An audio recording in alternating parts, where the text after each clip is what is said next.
So, let us begin our saga. Our saga that starts with a girl making a TikTok explaining a funny trauma story. And it ends with him doing a response video, her father, doing a response video wearing a Bitcoin shirt and simping for Elon Musk as he says that his daughter is a terrible person. Let's go. TikTok that was one of the funniest stories I've ever heard. But is it true? And why is this breakdancing dad wearing a Bitcoin shirt? Witness a wild ride of wacky tomfoolery. He summarized it for me. Stop! You're stealing my job. Okay, this is the video. Abandoned my family when I was 5 years old. That is a wife and 4 kids. He abandoned us. Good trauma so far. And then pursued amateur breakdancing. And he got really good. He like blew up. Like he became like a D-list celebrity status, like viral breakdancer. He became like the oldest actively competing breakdancer in the world. Which is not something that is a compliment, right? The oldest. He wasn't the best breakdancer. He wasn't a world champion break. Yeah, he was just a fucking old motherfucker. Viral. And he did all these interviews and 60-year-old breakdancer. Yes, 60 years old. Amazing. I do think it's pretty impressive. You know, most deadbeat dads leave and then will start another family and beat their wife or something. The thought that your deadbeat dad would leave your family and then you would have to see him on Good Morning America is actually so fucked. The trauma isn't in him leaving. The trauma is in him getting mildly popular and her having to see it. No, not paid. this guy wouldn't pay my medical bills. May not have paid for some of my medical bills growing up, but he did give me this breakdancing merchandise. So that's him. He's on his head. Benihana is his b-boy name. Benihana is his b-boy name? Isn't Benihana a restaurant? Isn't it gonna get sued? Why would you name yourself after a teppanyaki restaurant? You know, I'll get texts like this. What's the term for like white people who like Oriental culture?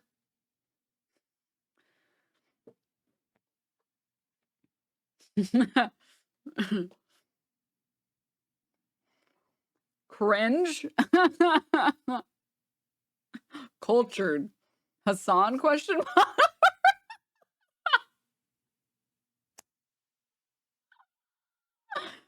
Stop. Libertarian? Stop. Anyways, this. Hi, Maddie. I lost track of the date. Happy birthday? Question mark. I hope you're doing well. Love, Dad.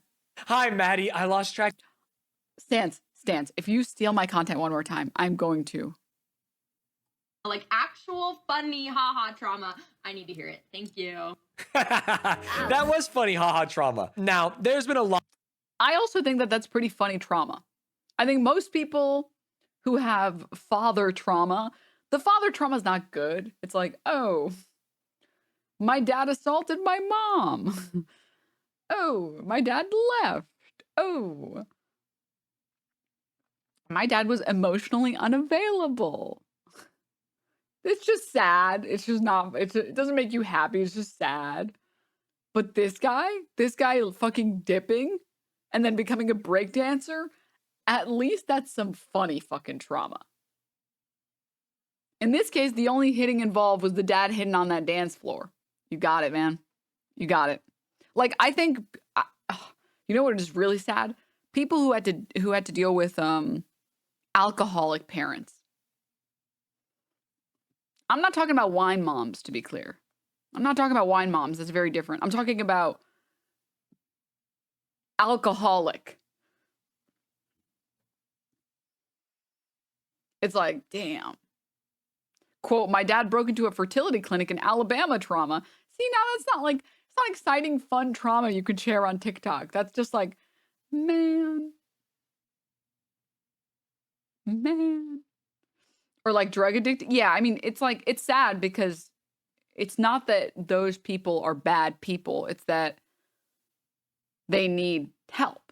Like people who are addicted to drugs. It's just, that is someone who needs help.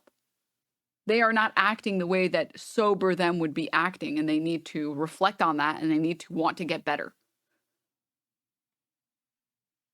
It doesn't it doesn't forgive all the shit that they did when they were dealing with their addiction, but also you have to recognize that it is an addiction. And so I wish our systems were a little bit better. But he responded to this. It's incredible. It's an incredible video. Incredible watch. It's a 10-minute video. The first 30 seconds are going to give you the craziest whiplash. Okay, I wake up at 6 a.m. to do some work. I get my coffee. I sit down. I open my computer. And what am I greeted with? Well, hundreds of comments calling me a deadbeat dad, a child abandoner, and all manner of other insults. So I think, what's this all about? Well, after a few minutes of investigation, I discover that my daughter, Maddie, has made a video about me. She's a screenwriter in Hollywood. She's also a big social media influencer with millions of followers. Some of her videos get millions of views.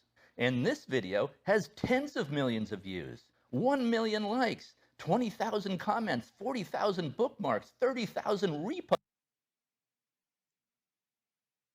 We're not a minute in, just so you guys know.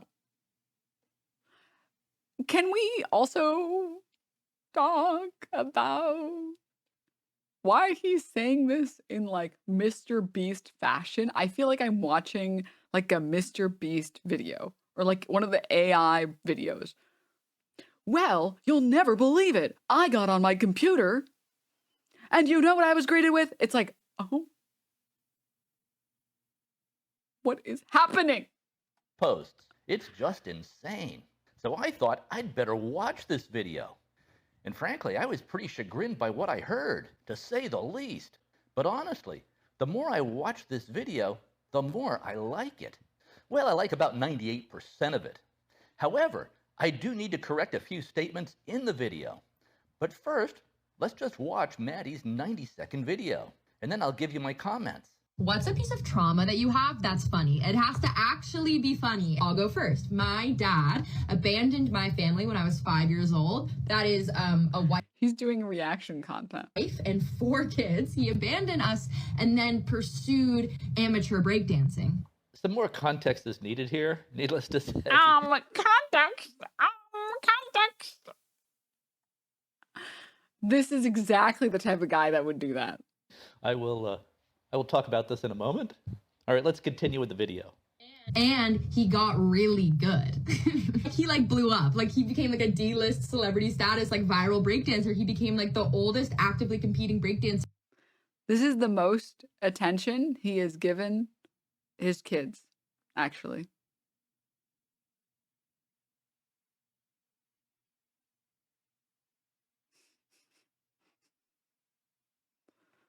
Abandoning your children and then dabbing on them by stealing their content. Deadbeat dad. In the world. Then he got on Good Morning America and talk shows, and Washington Post wrote about him, and he went super viral, and he did all these interviews, and he danced with Paula Abdul. And here, I'll show you. Take a look at this 60-year-old breakdancer. Yes, 60 years old. Amazing. That's Ben Hart. He's competing at a breakdancing competition in Philadelphia, and he may not have won, but I tell you what, he is winning over a lot of people on the internet. Yeah. Can you guys do me a favor and find out what her TikTok is? Because I can't find it because I'm just such a fucking boomer. He really is. Yep. He's winning a lot of people on the internet. This guy wouldn't pay my medical bills. That is not true. More on that in a minute.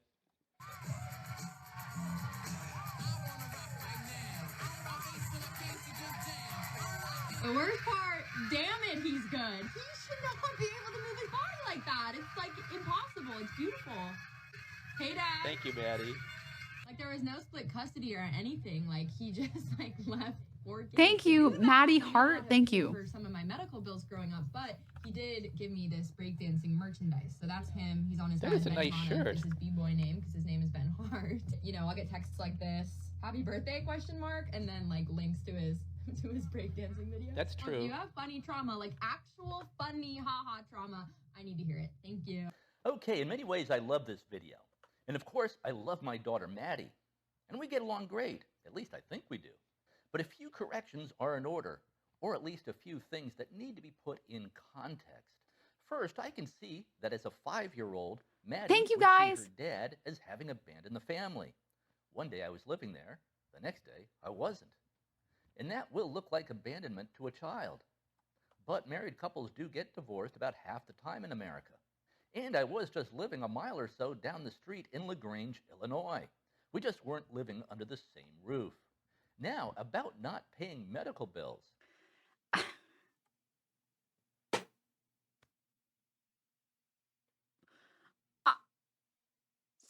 Okay. So can we just please talk about something really quickly? Can we just start? You can tell that he's reading a script. You can see it in his glasses. Yeah. Can we just talk about something? We're going to watch her response to this response. That video, the TikTok she made him look cool. Like, it didn't even paint him in a bad light. It was like, hey, you know what? My dad might have left, but at least he went and fucking became an amazing breakdancer. Okay? So good on him. At least he went and did something, didn't just leave. And you know, it's funny trauma for me. It's haha trauma, blah, blah, blah. I thought it made him look fine. I thought it was like a funny, fun video. I don't think it like ruined his public persona. This one did. This one, on the other hand, did. That's just not correct. Here was the financial arrangement of the divorce. Maddie's mom, my Let me raise the volume. The other video was really loud. ex-wife, got $2 million at the get-go, out of the gate, a lump sum payment. Plus, I was paying her $18,000 per month in child support and alimony. This was later reduced to $12,000 per month. And of course, I paid health insurance and out-of-pocket medical costs. I also put $600,000 into the kids' college fund. In all, I paid out about $5 million to my ex-wife to cover costs for her and the kids. And this is in 2005 dollars. So add 50% to account for inflation. In other words, I was... Now, I won't lie. $18K a month, god damn. I guess it is 4 kids, but god damn. However, what is it with divorced dads thinking that if you pay enough money, your kids have to love you?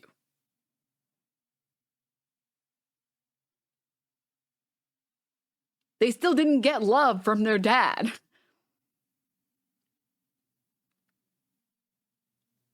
Like, when you're 3 years old, 4, 5, 6, 7, 8, 9, 10, 11, 12, you do not give a fuck about money because you don't understand the concepts of money. You just want to spend time with your family because you see that they're spending, that all the kids are spending time with the family and you're not. Paying that money, like throwing it at someone, doesn't, like, in my opinion, being a deadbeat dad is like, you just aren't there for your kids when they need you. Maybe you helped subsidize their life, but you can't buy their love, man. You can't buy their love. I was not a deadbeat dad at all. And by the way, Maddie did not say that in her video. But a lot of the comments assume that and say that. Now, of course, there was no way for Maddie to know how much I was paying because she was a kid. This wasn't something I talked about. Also, remember that I was living 1 mile down the road from the kids in LaGrange, Illinois. Sidewalks all the way. An easy walk or bike ride. I saw the kids all the time. No abandonment, just a divorce. Was I at fault in the divorce? Yeah, I would say I was about 70% at fault. I own that. Maddie's mom and I were really not compatible in many ways. We were compatible in some ways, but not in other ways. Do I regret marrying Maddie's mom? No, absolutely not. If I had not married Maddie's mom, Maddie and her 3 siblings would not have been born. They would not have existed. The kids have turned out great. Maddie graduated from Northwestern University and is a screenwriter in Hollywood. Maddie's older sister, Tori, is a partner at a hedge fund on Wall Street, and she's getting rich.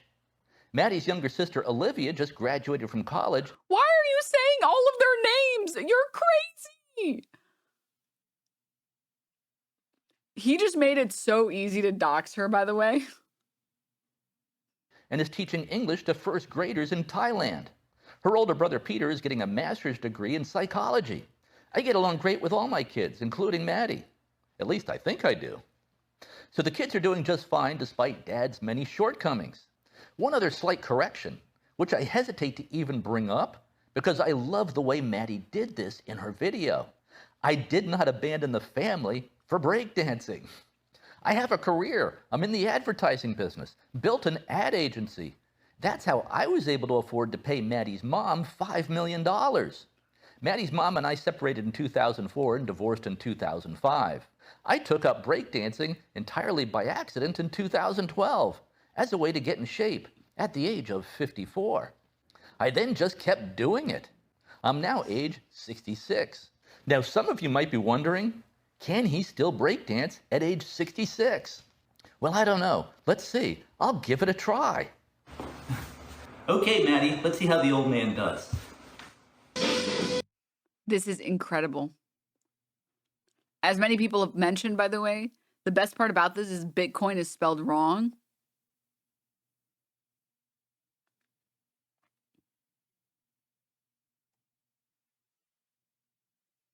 It's spelled BitCion. The I and the O are in the wrong place. Oh my God.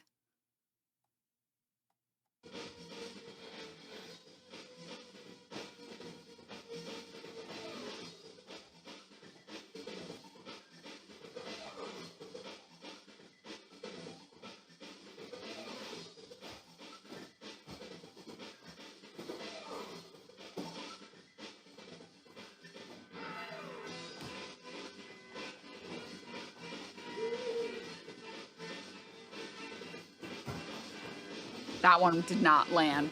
That's okay.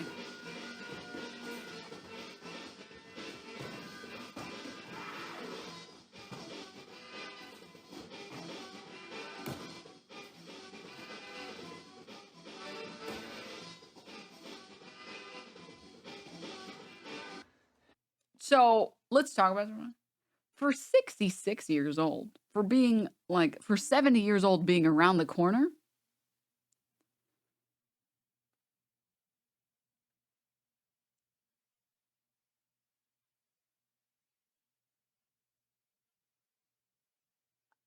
it's not bad. It's not bad. Like, it's not bad. He could like, I'm just saying, if he went to a nursing home, he would pull. That's all I'm saying.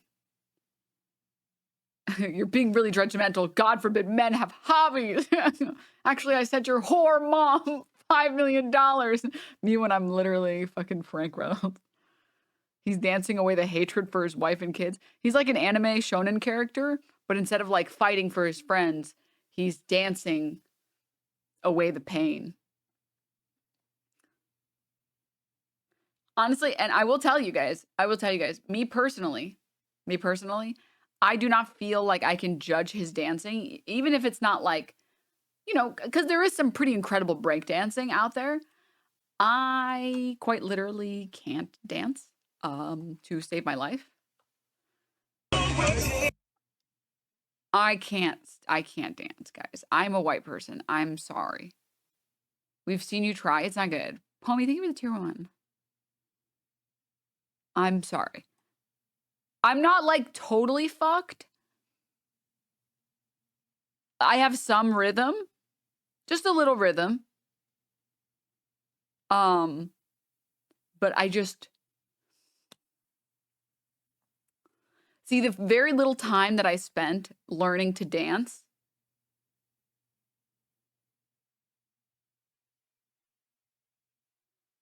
I spent that time learning belly dancing.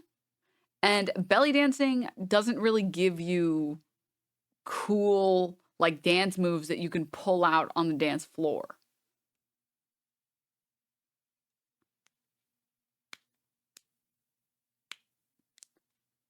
Like, I can't pull it out, you know? Like, my legs don't know what the fuck to do. That's the problem. Like, my legs just, I just don't know what the fuck to do with them. or my arms for that matter. Because I only know like the very little, like, you know, like the shoulder shimmy. Hard to do when you're sitting. So I'm very bad. I'm not good. But I will learn how to do it, guys. I will learn. I just need to take a couple salsa classes, I think, and then I think I'm good. Because I don't think I'm totally unsavable. I don't think I'm totally unsavable. I think I have enough rhythm that I think I can, if I take some salsa classes or some other classes like that, I think I would learn enough footwork to look cool on the dance floor. So that's copium? No, not copium. I swear.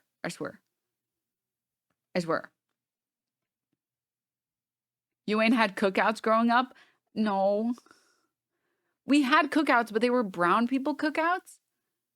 And brown people dancing isn't as like big. It's mostly about the food, which I ate a lot of. That I participated in. Did you ever go to dance or prom as a kid? I didn't go to prom. I didn't care about going to prom. I went to one dance in middle school, and I don't remember anything about it at all. I assume it was such a bad experience that I didn't want to go to prom in high school. So I didn't go. But I feel like nobody goes to prom anymore. I was just like, it was like the prom price was like, it was like $100 or like $200 to go to the prom. And I was like, me and my friends were like, what if we just spend that $200 and like went to like Six Flags or something? And then we went to Six Flags, which was so much fun, by the way. You had to pay? Yeah. Yeah, we had to pay to help like pay for this place that we were going to and stuff. Yeah, it was, you paid for like ticket entrance, which covered like them renting the space, them like getting the staff, all that other stuff. We didn't have to pay it in my small school. To be fair, I did go to like a pretty big school. We had like a few thousand kids. I mean, it's New York. A lot of schools have a lot of kids in them. So we had to pay. But you want to know what though? You want to know what? In my opinion, I don't even give a fuck about prom. And I think the reason I didn't care about prom was because I got the opportunity to go and do much better things through my school. Like, this is the one amazing thing about living in a big city, specifically New York. As a kid, our field trips were field trips to like nice museums. Like, we're going to the MoMA. You can get lost in there for a day. Or like, oh, we're going to Central Park. Nice field trips. For anyone who's like, Central Park, oh, you're going to a park? Oh, so cool. No, motherfucker. Central Park is cool.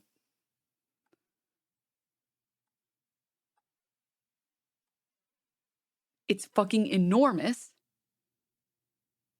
And New York could use the real estate, but it's protected. It's a protected park. And so we get to enjoy it. And it is incredible. It is an incredible experience, especially in the fall by the lake. They have like an area where you can like rent out like a swan boats or whatever. It is beautiful. It's so beautiful. It is one of the things that I actually miss a lot. This is the one thing that kind of sucks a little bit about not living in a place that has seasons. You don't get to enjoy things like this. Like, it's gorgeous. It is gorgeous in the fall. Moving on. I had a lot of cool, really, really cool museum experiences. I also got to see like a bunch of opera. Like tickets that normally would have been $200 are subsidized by the state so that kids can experience the arts. And so we would pay like $7 for our field trip ticket to go see like a $200 show. Like, we got to go see Broadway productions. I got to see, like, the Nutcracker. Like, that was fun. That was so cool. And it was because of the classes that I took, to be clear. Like, a lot of the things that I got to experience were because I took, like, art history classes and music classes. And a lot of those were provided from there. But it was a nice experience. It was nice that, like, growing up, I got to go and experience the fine arts because New York as a state subsidizes it so that kids can experience everything that there is to experience so that they can decide what they want to do in life in a better way. My parents performed at the Met all the time. There's a non-zero chance you saw my parents at an opera. Yeah, it's possible. Yeah.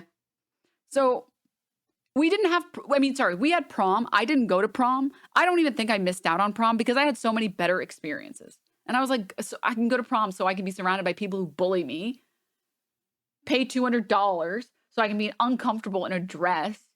And for what? I don't even have a date. What's the point? I would much rather just go hang out with some friends, go to Six Flags, and fucking throw up afterwards. That sounds like more fun. And we did that. It was fun. It was very fun. Moving on. Back to the video. The main point is that it's never too late to start breakdancing. I started when I was age 54. I'm now age 66. This guy really said, the moral of this story. So there's really no excuse for anyone not to be breakdancing. So the bottom line is this. I mean, I agree with the sentiment, though. Hello, ear. I agree with the sentiment. You know, I don't think it's ever too late to, okay. Maybe like once you hit 70, if you haven't really taken care of yourself physically, maybe at 70, it might be too late. Perhaps. However, it's never too late to abandon your family and get super into dancing. That's never too late. You'll always have the ability to do that. Always.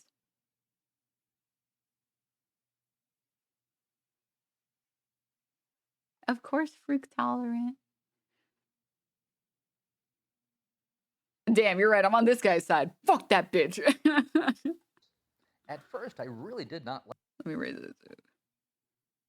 like Maddie's video at all. But I was biased by all the negative comments that I was greeted with at 6 a.m. in the morning in my social media feed. But the more I watch the video, the more I like it. And her video certainly is true from her perspective, even though a few details are off, no doubt because of what she heard from her mom. And I do think it's a great storyline that a 54-year-old dude left his family to pursue breakdancing, even if not quite true. Did you react to Asmon's reaction to this video? I didn't even know he had to react to this video, but now I want to. Oh my goodness. Here's the thing, okay? I think most kids want two parents. I think most kids want to love their mom and their dad or whatever in like cishet relationships.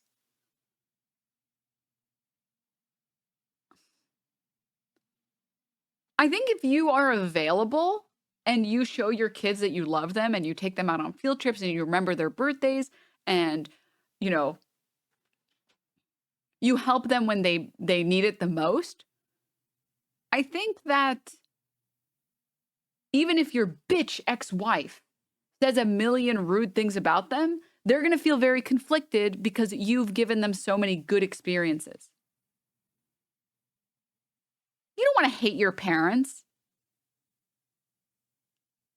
And probably everyone in here who's had an experience where their parents split. If your dad or your mom wasn't around, it didn't matter how many things your present parents said. The reason you disliked them was because they weren't around.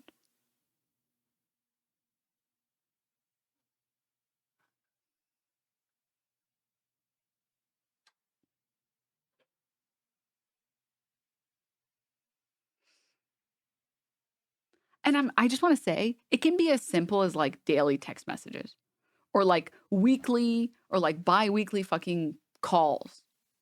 Like that's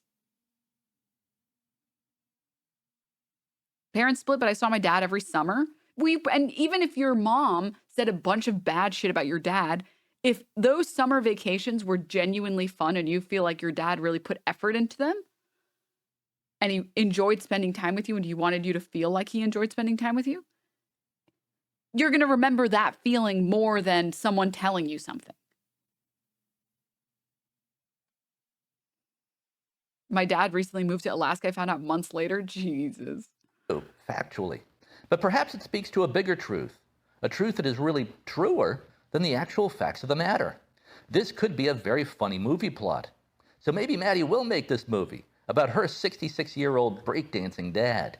Also, as I scroll through the 12,000 comments on Maddie's video, I really like most of them. Some are hilarious. Here are a few I'll read at random. This one is from someone named Ro, and she says, "My mom abandoned me as a kid to join a Renaissance fair across the country." This is from Maria. "I didn't know my dad was bald until my mom knocked his toupee off in a fight when I was 10. My mom didn't know he was bald then until that moment." Hey, yo, post that toupee link in chat.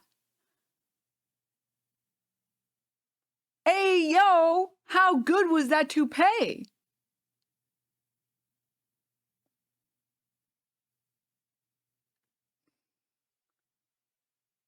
How are you married for like potentially decades and your wife doesn't know that you're balding? How? That must have been a good ass toupee. Can we get a fucking link? Excuse you.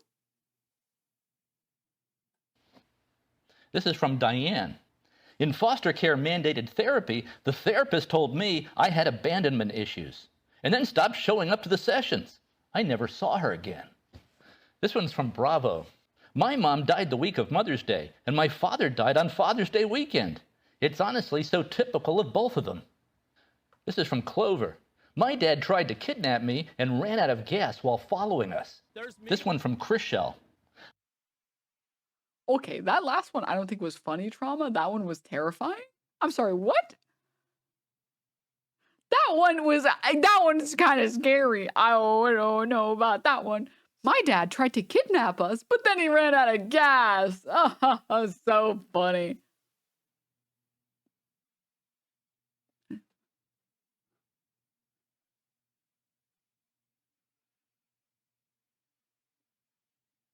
"I had to be my mom's boss at Dairy Queen when I was 17 and had to fire her for smoking while working the drive-thru." Becca says, "When my grandma passed away, my grandpa moved into a senior's home, met another woman, and brought her as a date to the funeral." Here's someone who's... That just feels wrong. That just feels wrong. Listen, if you get married and then you get divorced and you get remarried and then your ex-wife dies, you're allowed to bring your current wife, I think, to the funeral. I think that's fine. But like your bitch wife dies and you immediately go grab someone else to bring, that's insane. That's insane to me. That's fucking crazy to me that you would do that. No. I don't know, man. who says, "A video of my dad was featured in an episode of World's Dumbest Criminals." I love you, Maddie. You are very creative and talented. Keep doing exactly what you're doing.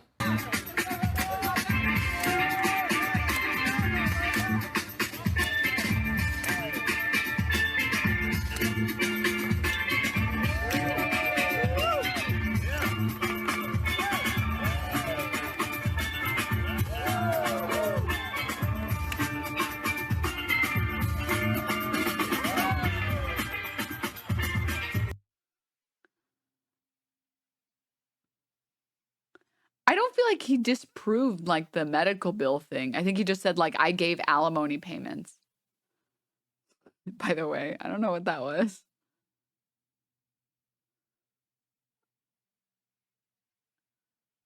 So I don't. I don't feel like he's like, I'm gonna disprove all this stuff. And then he didn't do anything. It was like, what? So she made a response video. She made a couple of more videos about this, but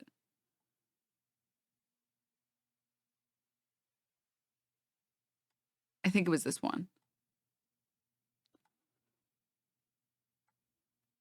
All this, I'll probably delete this in the morning because like I don't actually have like bad will. I posted my video because it's a very funny story. It's very silly. I like to laugh at my trauma instead of like being super sad about it. But I know my dad posted like a 10-minute video or whatever being like, you know, my daughter's lying. We have a great relationship. I have a great relationship with all my kids. That's just objectively not true. Like, guys, we're all freaking out about this in my family group chat right now. We're being like, he's so unhinged and delusional. We don't know if he actually believes his own narrative or if he's lying on purpose, but he's just like a weird guy. Yeah, he said he lived down the street from us. That's not true. Or like if he did, it was only for a few months maybe. But actually for most of my childhood, he lived in Florida with his new wife. Like basically like, I don't want to get into this. Like, again, like my video was basically like sanitizing the situation and like poking fun at the lightest parts of that childhood trauma. But obviously in real life, it was a lot more like complicated and traumatic. And it was really hard. He left us, immediately married another woman. We didn't hear from him for years. And then he would visit every few months and we'd go out to dinner. But like, he truly had no hand in raising us at all. We don't speak with any sort of regularity. He doesn't know when my birthday is. Like, as you guys saw in the video I posted, he got it wrong. He gave us some money growing up. I honestly don't know the nitty gritty of the financial situation. I really, really don't. But I do know that several times I've asked him for financial help with medical expenses, like especially like in college, and he wouldn't help me. So that's what I was referring to in my video when I was like, he wouldn't pay some of my medical bills. I'll probably delete this in the morning, but I'm, you know, 2 hard kombuchas in. And so I feel the need to kind of defend me and my family's like POV. Bottom line is this guy was a completely absent father. He's like, I was just a bike ride away from those kids. And it's like, not once did any of us ever take a bike ride to his house. I don't think I've ever been in his house ever. So this whole thing is so bizarre. Like, I'm so surprised that he responded to my video because I'm just like, damn, I could have actually made you seem like way worse than I made you seem. Like in my video, I just made you seem like such a whimsical, funny guy. Like, but in real life, it was actually a lot darker. So I'm so surprised that he responded to it. And it's obviously kind of hurtful and weird, but again, we don't really have a relationship. So at the end of the day, it doesn't have a huge effect on me. It's just kind of a bummer for my family. And we're all kind of looking at this and looking at his response, and we're just like, this is crazy. If this is actually his narrative, it's like delusional.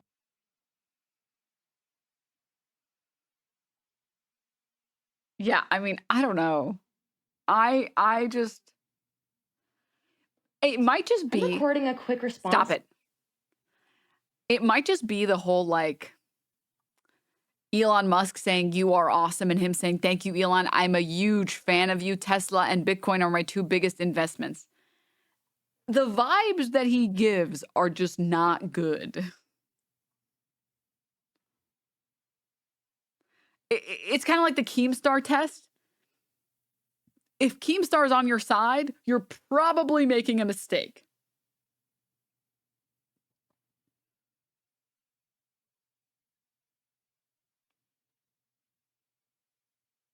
You reevaluate your life when Keemstar has your back. It's the same sort of thing. Like the type of guy that would use the moniker Benihana as his breakdancing name, who invests in Bitcoin and Tesla and loves Elon, and even felt the need to make a video about this.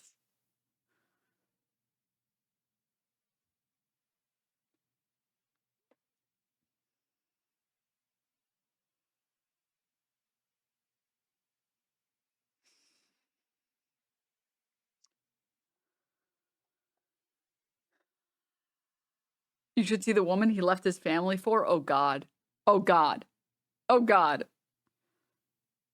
Candace Owens and Michael Knowles have video on it? No, no.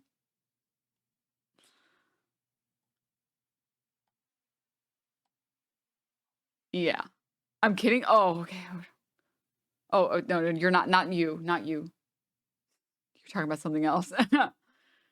The new wife is a great piece of the lore. You guys can't say that and not link anything. What the fuck? Did she make any TikToks about it?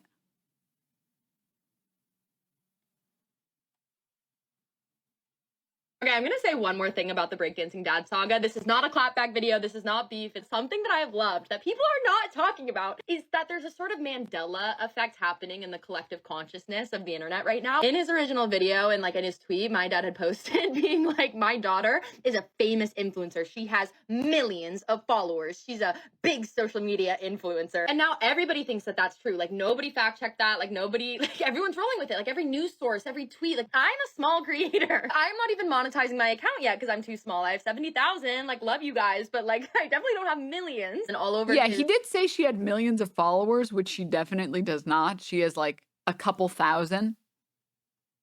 Like social media, he's like, my daughter, she's a successful Hollywood screenwriter at Netflix. Don't know where he got any of that. Obviously, I've told him in the past that I am an assistant. Would love that though. Like he's manifesting that for me. But now like everybody's just like talking like that's the truth. Like Candace Owens just posted a whole like long podcast being like, I'll show you guys. There's a young woman. Her name is Maddie. She's 24 years old, and she decided to go on to, yep, you guessed it, TikTok, to dump some trauma about her childhood. Now, to be clear, Maddie's got millions of followers on TikTok. Did nobody fact check? Did she not? Did nobody do research into this? It's like everybody is, even the people who hate me are like manifesting great success for me. Unhinged and delusional Hollywood screenwriter, spars with Breakdancing Dad, Hollywood screenwriter. Okay, it's not giving assistant anymore. This is some Republican article. Maddie Hart, a California-based comedian with a huge TikTok following. Woo!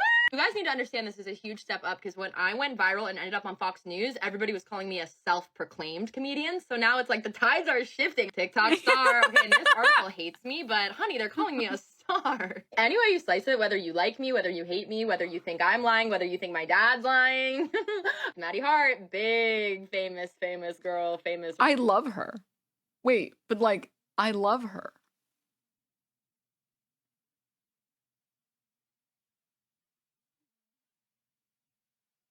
She's just like me, for real. She's just like me, for real.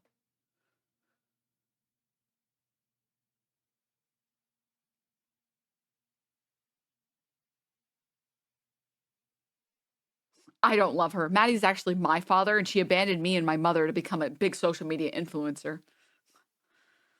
Wow. You know, I have to be honest. Maddie's actually also my father, and she abandoned me and my family to become a Hollywood screenwriter.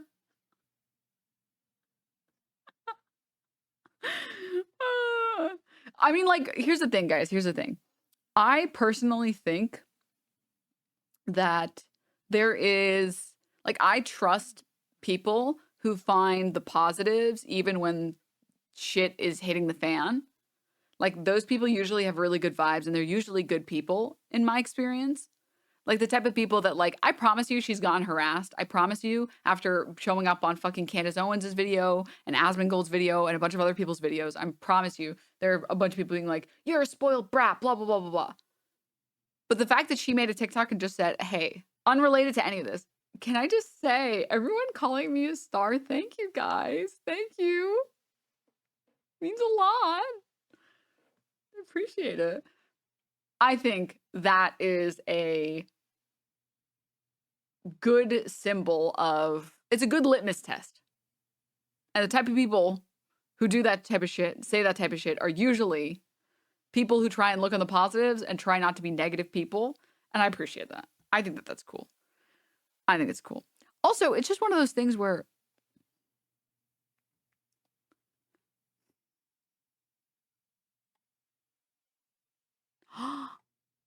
this is her dad, by the way. I listened to every second of Tucker Carlson's interview with Vladimir Putin. I found it riveting. What really stands out is how incompetent the Biden admin is. This war was so unnecessary and can easily be ended at any time.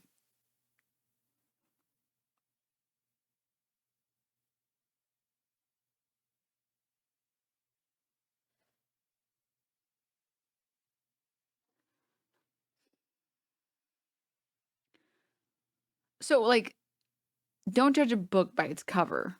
But, like, what if the cover is all red flags? Then what? Then what?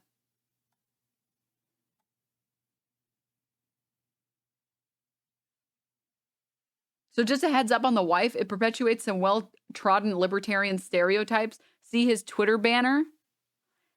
Is this actually his Twitter banner? Wait.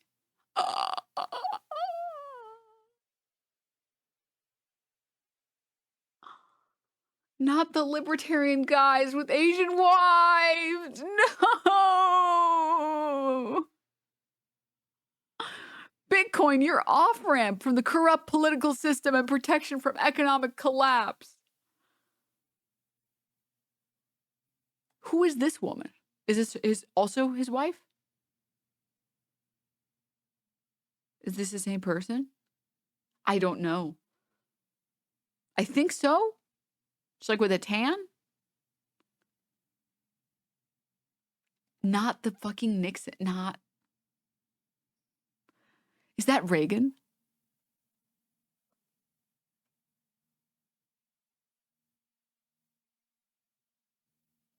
See, as I told you guys, I have a giant painting filled with conservatives on my wall in my living room. There's a clip of it. But that's because everyone who enters my house already knows my politics. Like, I would not let someone enter my home who did not know or was on the same page as me on like the political climate. So everyone knows that it's ironic.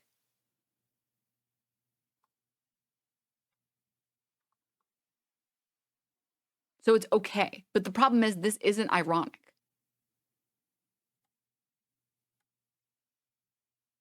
And it's very obviously not ironic.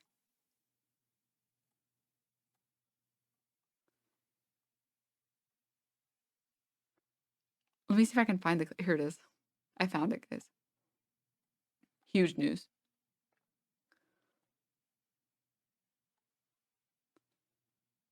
I have this.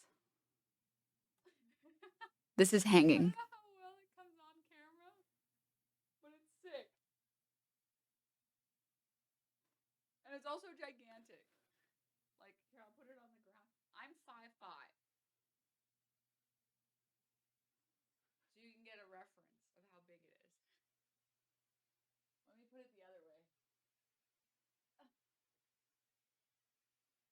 I'm 5'5". It's taller than me. I have this in my living room. I'm so proud of myself in that video. But it's, again, it's very ironic. Also, people laugh every time they see it. Just let it be known. Let it be known. It's like hanging an upside down cross. That's what I'm saying. That's what I'm saying.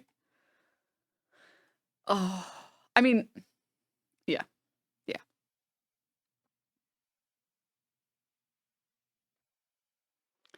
That's a hilarious video, though. All of this is really funny. Yeah.